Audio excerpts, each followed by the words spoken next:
Hi, my name's Bruce. If you didn't already know that, you're probably on the wrong channel, as this one's only intended to keep friends and family up to date with what I'm doing during my retirement here in Indonesia.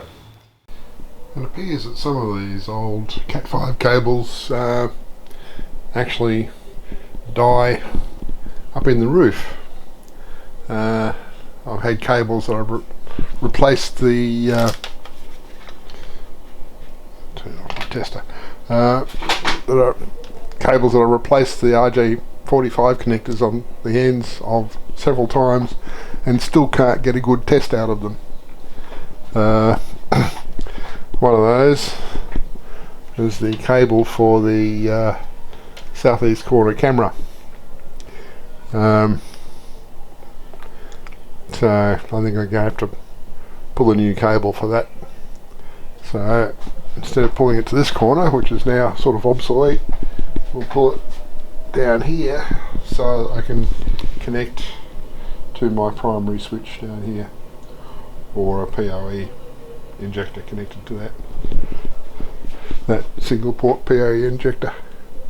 But yeah, I had the camera out the front dismounted and brought it in and connected it up to the PoE switch up here.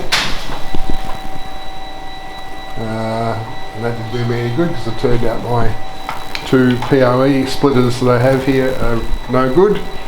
So then I connected to the non-PoE port on that switch, and it's working perfectly. So back to you can see there's the data connection showing up. Focus on it. There's a tiny little signal lead on the connector. Yeah, so I need to get a new lead pulled, as I previously said, and get this remounted out the front, I guess. It's Monday morning. Today's effort is to move my secondary NAS back over to the shed.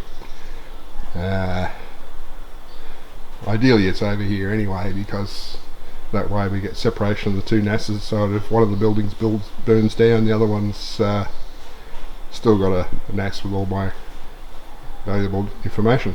But the primary reason for bringing it over here today was because I want to get back the UPS that this has been on, so I can use that for the lock for the front airlock.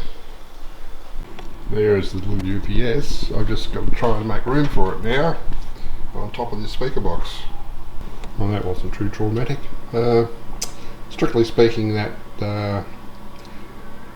Logitech Harmony 1100i doesn't need to be there anymore, because that was my universal remote for many years, and excellent unit, would still be an excellent unit, except for the fact that they no longer support it, to the extent where they removed the support software accessibility from their website, so I can no longer program it, which is a real pain in the posterior, because after coming from Melbourne, it does need reprogramming.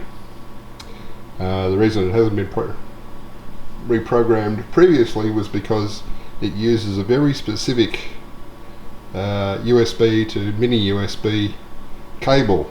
You can't just use any. It has to be their specific one for this device, which is amongst my stuff, but I cannot locate it. So I even tried buying a replacement, which was allegedly the right cable, and it didn't work either. So I just left it on the back burner. Now I can't do anything with it, so that may as well go and recycle, which is a real shame, because it was a good unit. You could do activity-based programming, where on the main screen you had what your devices, what activities you wanted to do, like if you wanted to watch a DVD, or listen to the radio, or play a CD, or watch TV, you press the appropriate button. It selected all the right inputs on there, and took you to the specific control page which it would control volume via this, and the CD or DVD player or whatever, it would have its controls on there as well as buttons, so you could, yeah, it was really good, but now unsupported, unprogrammable. That's a shame. It's Wednesday morning. I did a run time check on this UPS yesterday, and it powered this front door lock here for over 4 hours after being disconnected from electricity. So that was much better than I was expecting. So I'm happy with that. I just had Dadang here up in the roof pulling this new blue cable across to the southeast corner of the house to replace the faulty cable.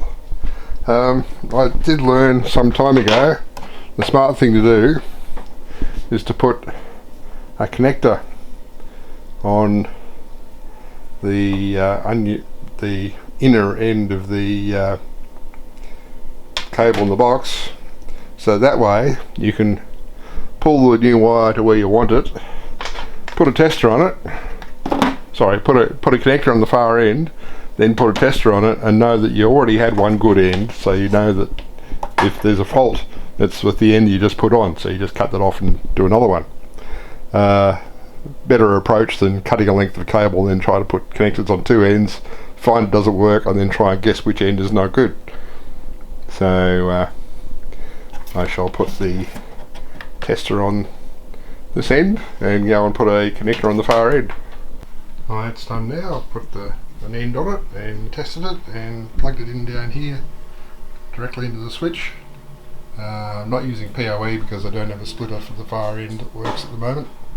But I mounted the camera and plugged in the new lead and the direct power from the local power point, and it's all working as it should now, which is good.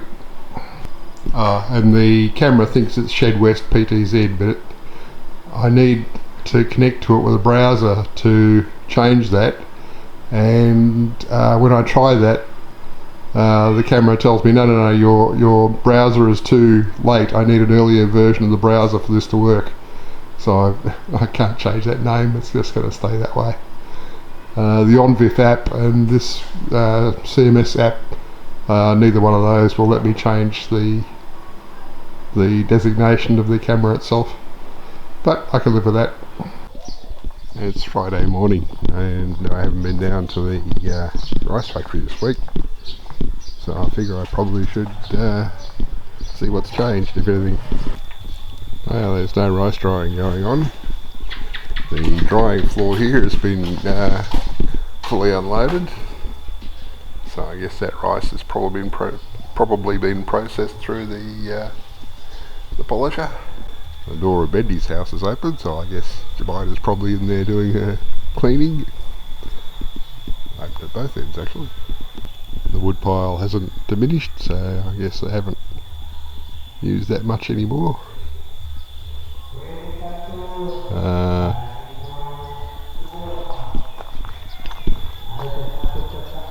There we go, we've got a party going on at that end by the look of it.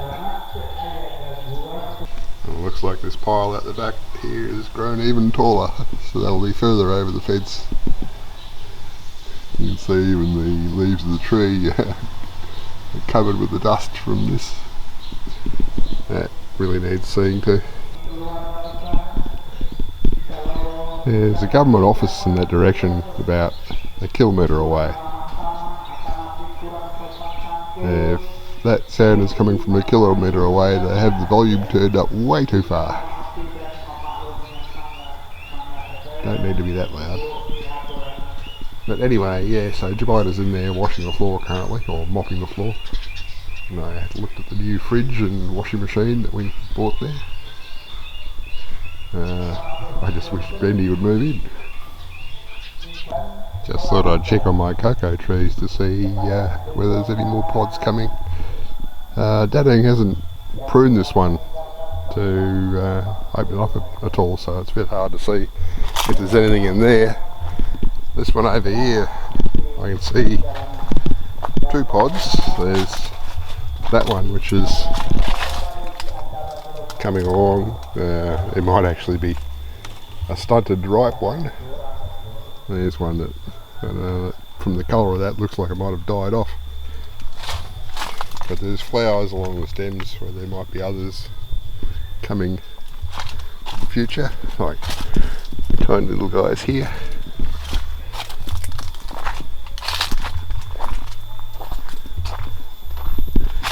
More flowers along here. Flowers up here. So yeah, so there's hope for more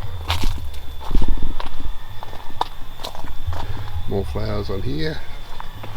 Substantial pods.